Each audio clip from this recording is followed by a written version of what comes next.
छाताबाद भूदसान स्थल पहुंचे स्वास्थ्य मंत्री डॉक्टर इरफान अंसारी।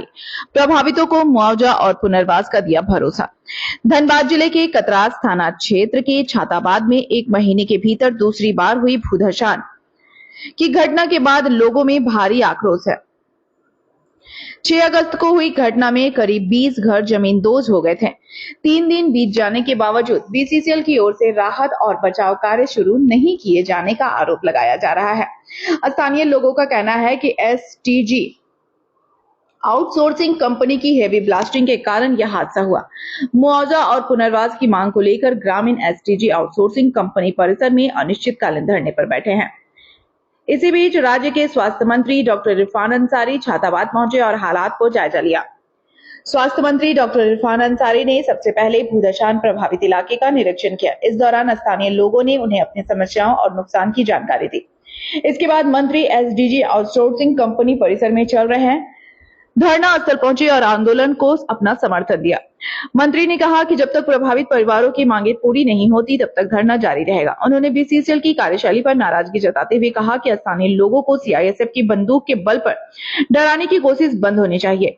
यह कोयला सिर्फ बीसीसीएल या केंद्र सरकार का नहीं बल्कि यहाँ के रैयतों और स्थानीय लोगों का भी अधिकार है। डॉक्टर इरफान अंसारी ने कहा कि घटना बेहद दुखद है। राहत की बात यह है कि किसी की जान नहीं गई, लेकिन कई परिवारों का आशियाना उजड़ गया। उन्होंने कहा कि स्थानीय जनप्रतिनिधियों को प्रभावितों की समस्याओं के समाधान के लिए आगे आना चाहिए। यदि बीसीसीएल मुआवजा देने में पीछे हटती है तो राज्य सरकार के आपदा प्रबंधन विभाग के माध्यम से प्रभावित परिवारों को मुआवजा और पुनर्वास उपलब्ध कराया जाएगा।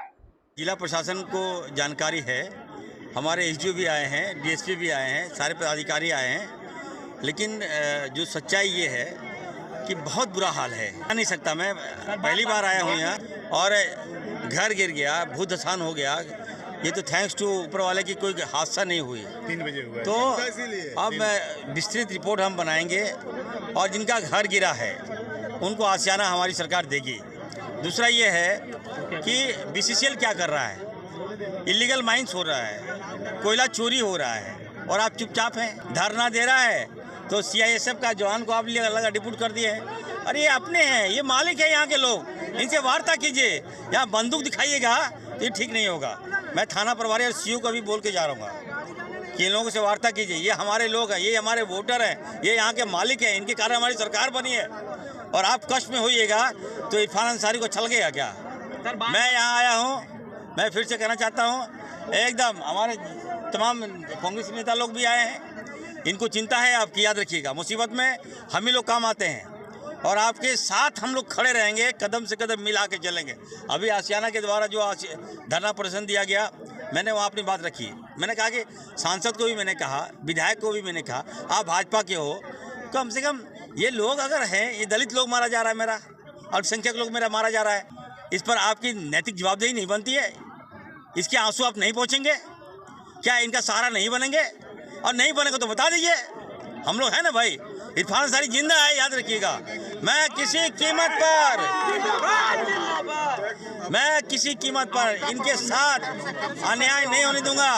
और आपदा विभाग देखिए, अब लोकप्रिय मुख्यमंत्री जी ने कहा, हमने आपदा विभाग के मंत्री होने के नाते पहले क्या था कि अगर भूदसान में कोई लोग मर गया तो बीसीसीएल मुआवजा दे ना दे, अब छोड़ दीजिए।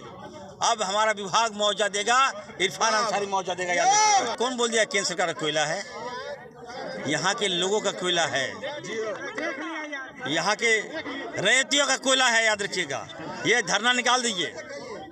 भाजपा जो है आपका केंद्र सरकार और बीसीसीएल और आपका बंदूक के नोक पर ही कोयला लेके जा रहा है। नहीं, देखिए, ये तो नैतिक जवाबदेही बनती है बीसीसीएल का कि आप इनके यहाँ से कोयला लेके जा रहे हो और जब कोई मुसीबत हो तो क्या आप साथ नहीं देंगे, ईमानदारी से प्रयास नहीं करेंगे?